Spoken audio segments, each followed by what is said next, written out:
Hi there, it's Debbie with Pick and Cook Farmstead, and today it's Saturday and I had the hubby go get some corned beef.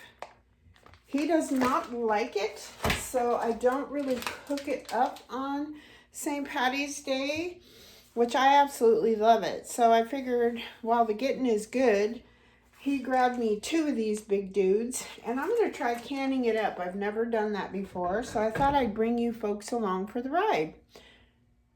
So first things first, I've got myself a colander because there's a lot of juice in there. And then I got a bowl. So I'm going to cut these guys open. And they come with a little season packet. It's got all kinds of goodies in there. I'm just going to cut this open. And I'm going to put this in here. I'm going to grab out the season packet. This is kind of a slimy mess. And then I'm going to grab the other one. I've never done this before, so I don't know why I insist on taking you folks with me on my maiden voyages. So I'm going to pressure can this simply because you can it water bath, which is not FDA approved, by the way. But if you choose to do that, it takes like 3 hours. And who the heck wants to do that when you can pressure can it for 70 minutes if you're doing half pints and pints? So what I want to do next is, first of all, wash my hands. I'm going to wash this meat off. All right, so I have cold water in my canner. It's a Presto 23 quart, so it calls for 3 quarts of water. I put about 2 in there until I get the jars in, and we'll see where the level's at. I've got 8 quart jars over here. There we go. I don't think it's going to fill that many, but I'm not sure. I've got my funnel. I've opened up all the little seasoning packets, and it looks like there's mustard seeds, fennel. There's all kinds of stuff in there. Bay leaves crushed up. So I'm just going to disperse this between the jars. I've got cold water. I'm going to fill the jars up with liquid because I want it.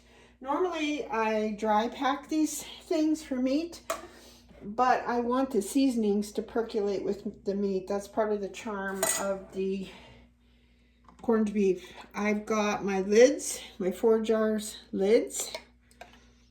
I've got rings, my lifter. I'm going to put a splash of vinegar in my canner. Whoops, sorry guys. That just helps keep your jars from getting mineral deposits on it.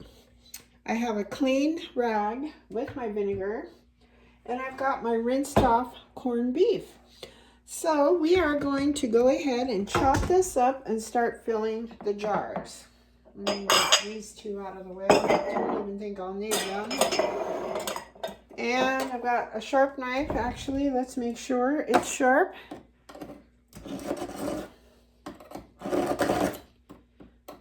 I need to get a new one of these. I've used it so much. I'm going to wipe this off in case there's any metal fragments. Okay, so I'm going to keep the fat on. And I'm just going to start cubing this stuff up and filling my jars. All right. Going through that fat's kind of a tough thing.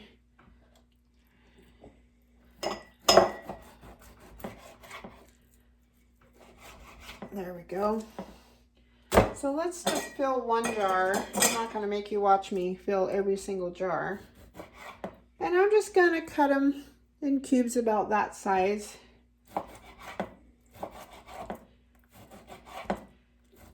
Now I do stew meat. This year I did chuck roast, chuck steak, because those are tough cuts of meat, and I dry canned them, which if this was chicken or those other cuts I was telling you about, I would definitely dry pack, excuse me, not dry can. Press them down in your jar.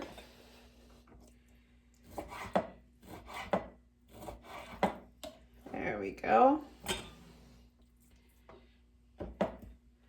And just keep at it until all your jars are filled. I cut this a little thicker. I try to get them in uniform pieces. It doesn't really matter. Close is close enough.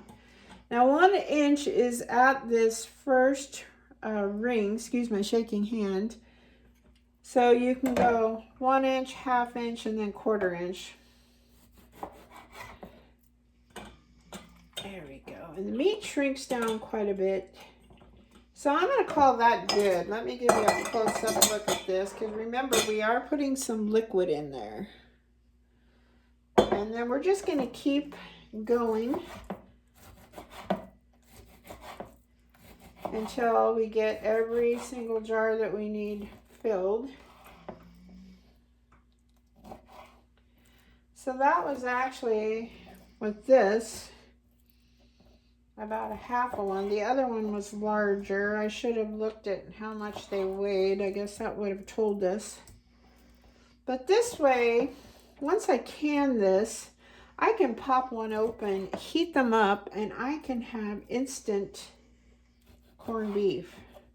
And I did pints. That way it'll give me like 2 or 3 lunches and a dinner probably. And I can boil up a potato with it. I can add some carrots and some cabbage. So this is actually a really thick piece of fat. I think I'm going to skip that one. Now if I was boiling this in a pot and cooking it up, I would leave that on there. So what I will do is put this, since there's no seasonings in it yet, I keep scrap bags, and those that have watched my channel before know, I keep it in the freezer, and then I cut them up and add them to my dog food mix. Okay, so there's another one.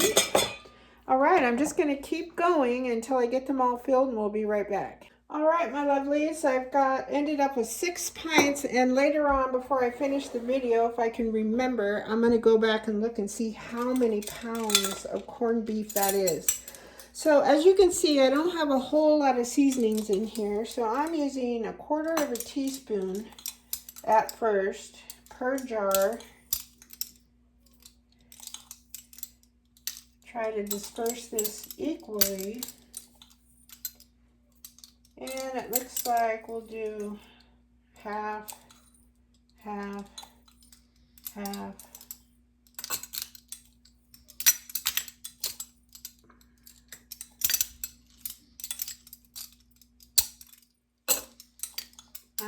I always am anal retentive about everything. It's crazy. All right, here we go. All right, so I feel like that's in there pretty good. Now what I'm going to do, I have cold meat, cold canner, cold jars, cold water. I want to add some water so it can make some juice. The meat will make its own juice, but I want to add some water so it'll give it kind of a little head start. And then we are going to debubble these a little bit, and we'll probably end up having to add some more water. So let me grab, I've got one of these. You can use whatever you like. I have a debubbler,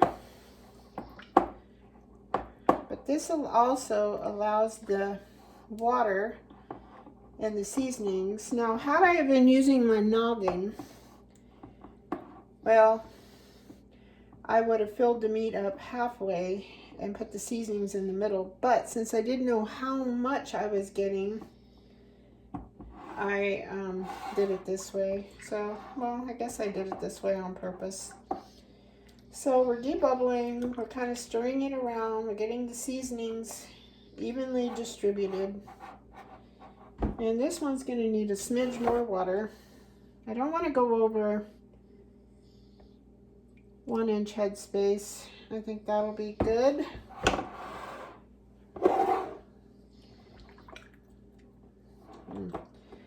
That one was almost a floor snack for Johnny boy. All right, this one definitely is going to have more water. There we go. I hope this turns out good because I absolutely love corned beef. And corned beef is the brisket of the cow. I had to look it up. So it's tough. So pressure canning it is going to tenderize it a lot. That's why when I pressure can my meats, I pick the tough parts of the meats, like the stew meat, round steak, chuck steak. And we got a lot of that this year when we got it back from our processor, which I'm not complaining at all, but we didn't get hardly any stew meat. So it works for once you open it up and use it after you've canned it, you can then use it for anything you want. Like I use it for beef stroganoff. You can put it in hot to drain it, put it in some hot oil, kind of use it for stir fry, and it's all pre-tenderized really. And your meal prep goes a lot quicker that way too. Your meat's all chopped up, it's pre-cooked. And you can get a good sear on it as long as you drain it if you're wanting to go that way. But stews, soups, stroganoffs, gravies, all that kind of stuff. Okay, so now you've heard me talk about multiple times. Some people just use water. I use distilled white vinegar, especially if I'm doing meat products. You get a little bit on here and you're going to clean your rims really well. And if you've watched all my videos, you'll know that one of my stewed tomatoes that I did a while back, put your lid on, it turned bad. It was really white and cloudy, and I went, oh geez, when I was organizing, and I was like, oh, these are not good. So I started examining it because I've only had, I think, 3 total now for the last 2 years of jars, 4 jar lids that did not seal. And every single time, including this one with the tomatoes, was operator or human error, and that was me. Well, upon examining, oh, see, I've got to start all over again. Upon examining the, kind of wipe that off, the jar and lid, I double checked the jar for nicks and cracks and that. And of course I didn't have any of that. And I started looking at the lid, and I had gotten a little thin piece of tomato skin on that rubber part of the lid, and that's exactly why it did not seal. Okay, so that's kind of dirty. I should show you there. It's got some debris on it. So I don't want to just wipe that back on my jars. I got a couple left. Some fresh vinegar, fresh spot on your rag. And a lot of people use paper towels. You can. I don't buy paper towels anymore. Ever since COVID, I'm like, you couldn't find them, so I started making my own. And I thought, you know, I've learned to live without them. I'm just not going to buy them, so I don't. It saves me money. All right, we got all of our lids on. Get this out of the way. Rings go on fingertip tight. The reason for that is that's as far as I can get it with my fingers. Put that in your canner. Remember, cold product, cold jars, cold canner, fingertip tight. And that is simply because if you torque these guys down, you're going to end up with your lids buckling. And it will ruin your seal and make a big mess. And you'll have to, especially with meat. Meat's so expensive. You got to really be careful. All right, fingertip tight.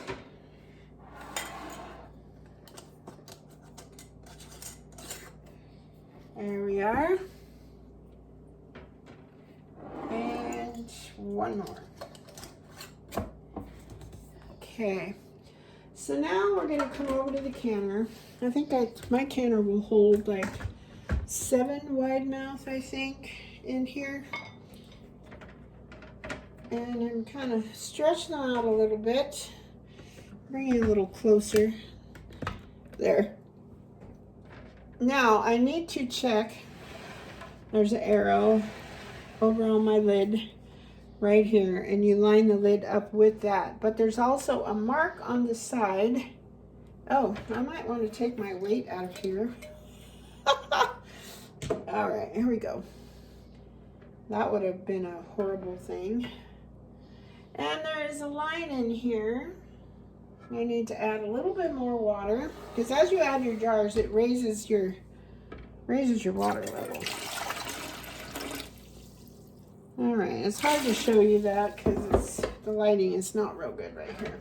Okay, so now we're going to put our lid on.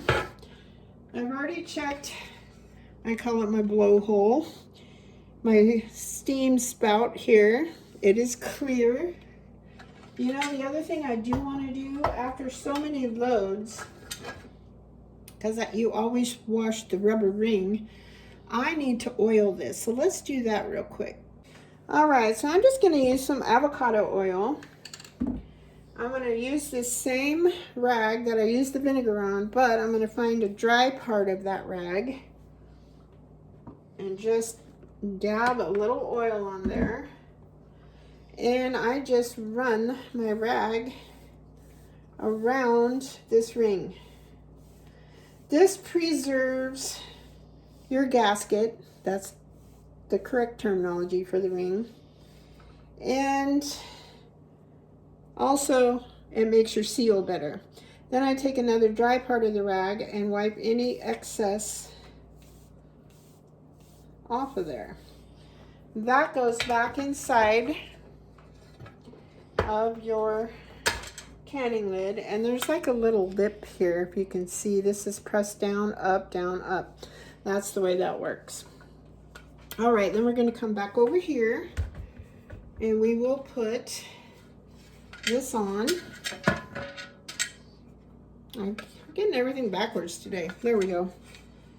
All right, so there's a little V right here. Hold on the top of the lid. And there's a V on this black handle. The object is to line those things up, and that's just on my particular canner. Then you're going to push down and line up your handles. There we go. So the next thing you're going to do is turn your burner on high. And we need this to come up to where it's steaming continuously. And then set the timer for 10 minutes. We'll be back. All right, guys, we got a steady stream of steam coming out. You probably can't see it. If you can't see it, you can definitely feel it. Set the timer for 10 minutes and then we'll be back. All right, it's been 10 minutes. There is a safety pop-up valve here. It's rubber and one in the back. Excuse me, that's metal.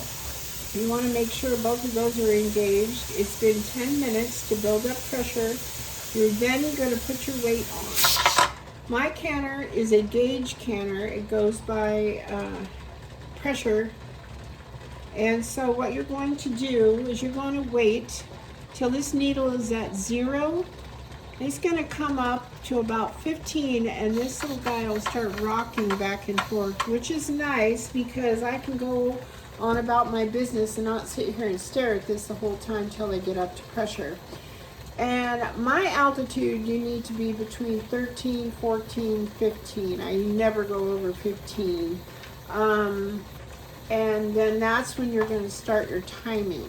So we'll be back when that happens. It's already built up to, let's see, where are we at? Almost 3 pounds per pressure. It doesn't take very long because you are on high. So we'll be back when that happens. All right, guys, so as you can see, this is rocking back and forth. It's just a little past 15. I turned my stove down to medium. I know on my particular stove that I can go down to medium low.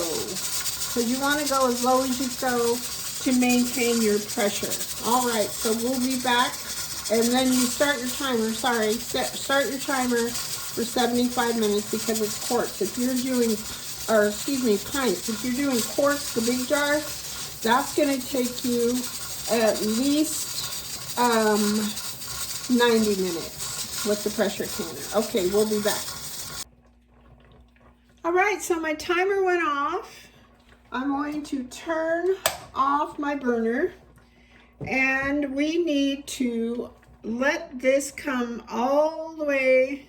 This needle has to go all the way to 0, and there's a little needle rest right down there. I wait till it gets on the needle rest, and then you can take your weight off. Do not, I repeat, do not take your weight off until the pressure on your gauge is all the way to 0. It's very dangerous if you do it otherwise. Okay, we'll be back when that happens. Some people, I will tell you, will take it off the burner because it cools down faster. I have not been doing that.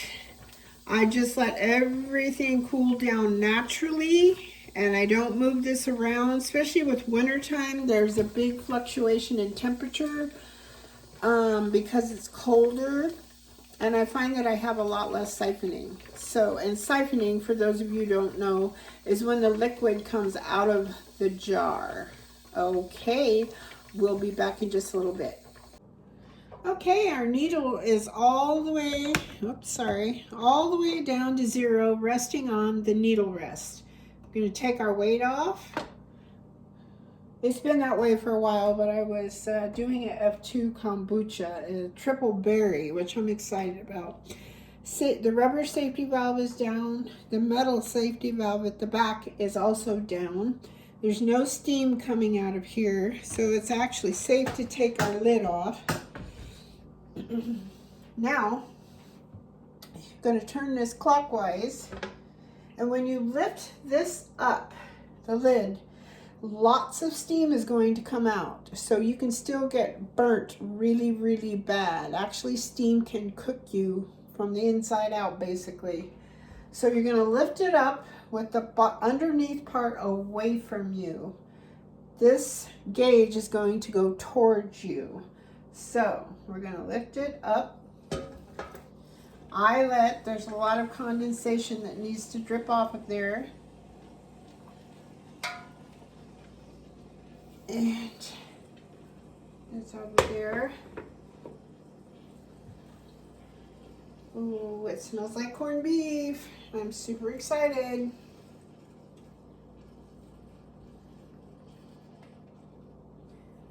It does look like we had some siphoning, but that's okay. I just want to show this to you. I don't want to drip this on my floor. Look at that. Yum.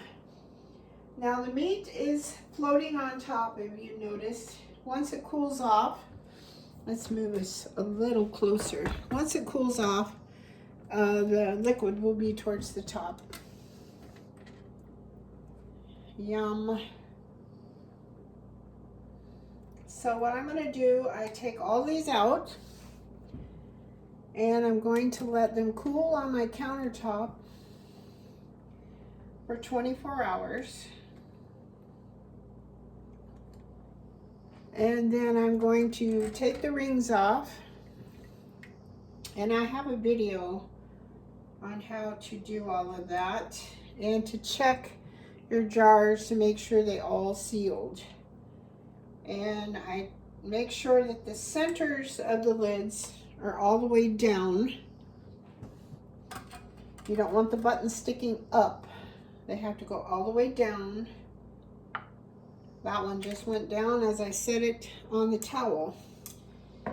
And then what I do is I lift the jars just by the flats, make sure they're not loose, and then I scrub them really good with hot soapy water. Let me show you them, sorry. Hot soapy water. Then I rinse them, dry them, mark what they are and the date that I actually canned them so I know how old they are. And then I put them in my store. So now whenever I want corned beef, all I gotta do is open up one of these bad boys, heat them up, add a potato and a carrot, and boom, and some cabbage. I've got corned beef and cabbage, or a corned beef sandwich, a Reuben sandwich, whatever you want. Sky's the limit. All right, guys, hope the sun is shining where you are. If it's not, I hope you're healthy, happy, safe, and God bless you all. Thank you for watching, subscribing, sharing, and commenting. I'll talk to you all later. Bye-bye.